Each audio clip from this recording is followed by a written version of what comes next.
Hi everyone and welcome back to my channel. I know I haven't uploaded a video for a while, but I've been very busy.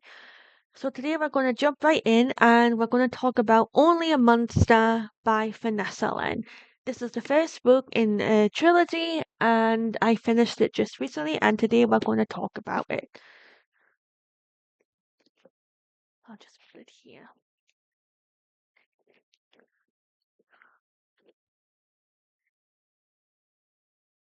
Okay. Yeah. So the plot is during the summer, 16-year-old Joan is sent to stay with her family, with her late mother's family in London, and the first part of the book is that she's asked on a date by her co-worker Nick, who they volunteer at a museum together, and she's very excited. But on the way to the date, a good Samaritan attempt goes wrong and sends her through time, and her life unravels. Her family are revealed to be monsters. Nick is revealed to be a monster slayer. Joan is forced to work with Aaron Oliver, the heir to a monster family that hates her own. Joan is the main character, fascinating with being a hero. Joan's mum died when she was a baby. So, chapter one, I'm going to give you just a brief rundown. Joan's staying with her grand, she's getting ready for a date with Nick, who volunteers at the museum with her. The place is called Holland House. She has interactions with her cousins, Ruth and Bertie, before leaving. The three of them are quite fond of each other. She leaves for a date and sees Mr. Salt, S-O-L-T, one of her grand's neighbours who isn't very well. Joan tries to help him and call his daughter Ellie, but Mr. Salt almost staggers and she tries to keep him upright. She ends up hitting the wall, and this is the point where the day turns to night or where she travels in time without knowing what she's done. So Chapter 2 picks up from where we left off, and Joan's confused about why it's suddenly night time. She returns home and finds her gran is waiting up for her.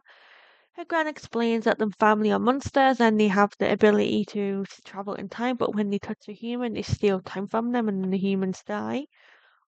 The humans don't die all the time, but it depends how much time is taken from the humans. Joan has a confrontation with the cousins who knew all of this and never told her, and then she leaves. So so in chapter 3, after she leaves her grandmother's house, she goes to Holland House where she volunteers. She finds Nick there and she attempts to explain to him what happened last night, but she can't tell him the truth either because she was told not to tell any humans about monsters. Her and Nick stay at Holland House and talk, and during this time, a family called the Olivers arrive at Holland House. Joan's family is aware of the Olivers and has described them as cruel. One of the Olivers find Nick and Joan at Holland House. So, chapter 4, Joan and Nick were caught and taken to the guilt room where the Olivers are. Edmund, Lucien, and Aaron were the only named characters other than Nick and Joan. Edmund seemed to recognize Joan and he wanted to kill both of them. But then Nick killed Lucien, the two men haunted him, and Edmund. So Nick's revealed himself to be a monster hunter. Joan's family is now in danger and she escaped to protect her family. So in chapter 5, she is trying to save her family. She finds Ruth and her but her grandmother has been fatally injured. The grandmother tells Joan that she has a power to stop the hero, but then she succumbs to her wounds before she can see anything else. Joan's able to escape, but Ruth doesn't and is killed, apparently. Joan escapes into the hedge maze and saves Aaron Oliver from being killed. Joan tells him that his father is dead, but Aaron obviously doesn't believe her, and Aaron and Joan agree to escape together. So in chapter 6, Joan and Aaron get away from the museum and end up staying at a rather dingy hotel to lay low, much to Aaron's reluctance. So they spend the night at the hotel. The next morning, Aaron and Joan agree to go back in time and warn their families. Aaron claims his family was not supposed to die the previous night, which is interesting.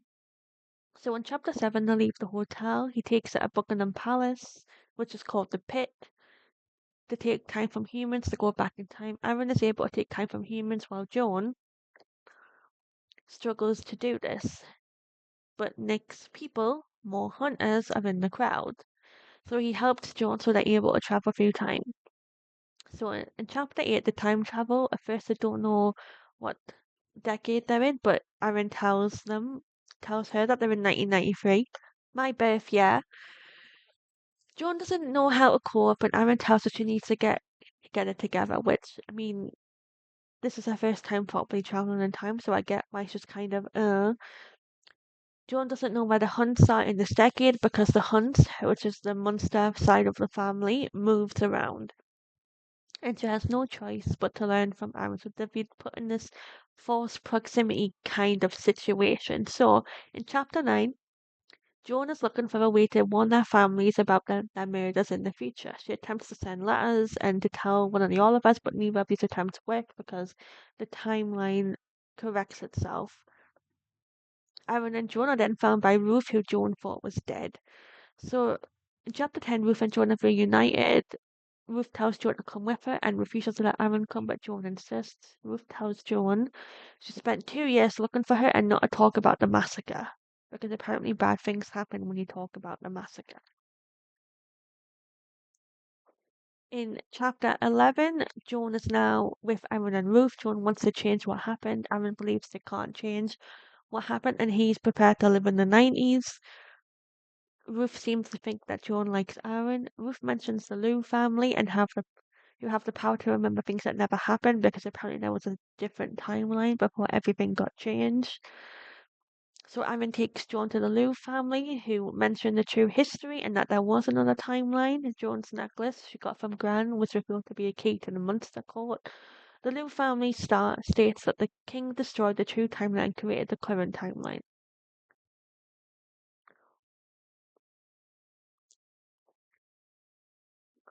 In chapter 12, Aaron tells Joan not to mention the true timeline in public. He states it because it is blasphemy to speak of the true timeline. He tells Ruth about Joan's key in the Munster court, and Aaron doesn't want to go to the Munster court. Joan leaves and then is found by Nick because there's cameras everywhere, and Nick used the cameras to track her down. In chapter 13, Nick states that he will kill her next time he sees her. Somehow Nick was able to get back to get into the 90s. Somehow maybe he can travel in time. And Nick takes the key to the Munster court, and Joan promises to kill Nick.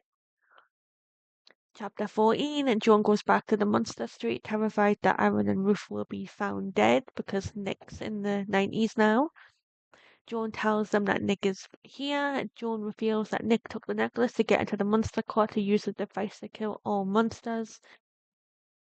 Joan makes a deal with another Munster by the name of Tom to get into the court.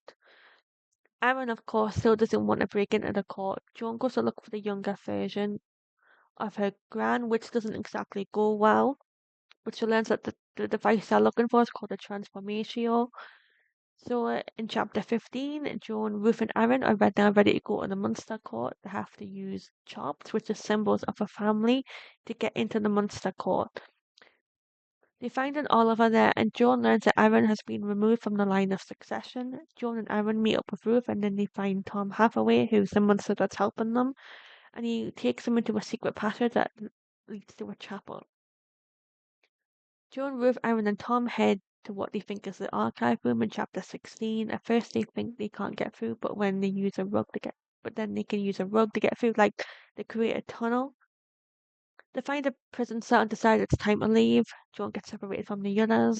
They didn't find the transformatio, and it became clear that someone had been kept a prisoner in the Munster court. Chapter 17. Joan runs into Nick. Joan and Nick think about killing each other, but they don't because there's still something between them. Joan finds the others, and they all realize they're trapped in the Munster court. So now it's time to find a way out, which they manage to do. But then there's a conflict with Tom, who knows Joan found something, and he knows it was meant for him. So when they eventually look at this thing, it was actually a message regarding the hero, and we find out that Nick was never meant to be the hero. He was forced to see his parents and his family die over and over and over and over and over again until he was conditioned to hate monsters. So in that sense, Jo knows what she has to do. She goes back to Holland House and confronts Nick, and essentially what ends up happening is she reverses changes everything. Timeline changes. Her family's alive. Aaron Oliver's family is alive, and Nick doesn't remember anything about being this hero who killed monsters. However, this also comes with its own issues because now no one can remember what happened. Aaron won't remember her. He will hate her now, like he did when they first met. And you have no memory of their time together, or in his words, what Joan came to mean to him. So that's where the book ends, the first one in any case. And now it's time to talk about what I thought of the book. So, the book was a very good read, and I really liked the story and the premise of it. It was interesting. However, I'm going to give the characters a little bit of leeway here because they were essentially teenagers, particularly Joan. I understood where she was coming from and when she wanted to do absolutely everything she could to save her family, but when you're not used to something or when you're not an experience in the situation, such as time traveling or the rules around time traveling or the general rules of the monster world, you kind of sometimes have to listen to the people who know a little bit better. But because they weren't telling her what she wanted to hear, she wasn't willing to listen, and I get it.